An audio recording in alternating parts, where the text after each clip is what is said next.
In this tutorial, I will show you how to quickly locate premium elements and images in Canva. First, open Canva and log into your account.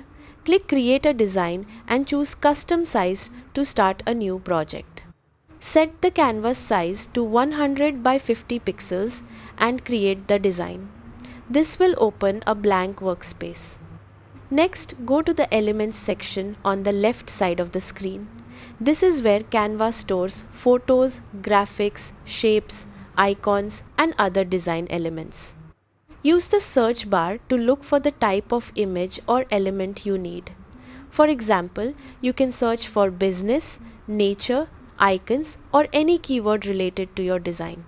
As the results appear, look closely at the images and elements. Premium items usually have a small crown icon displayed on them.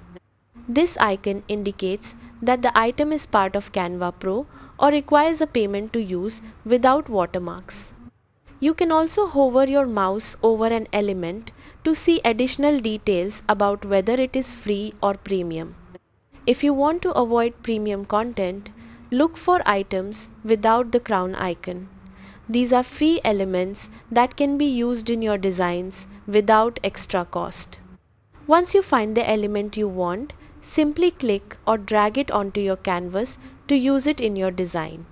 That is how you locate premium elements and images in Canva.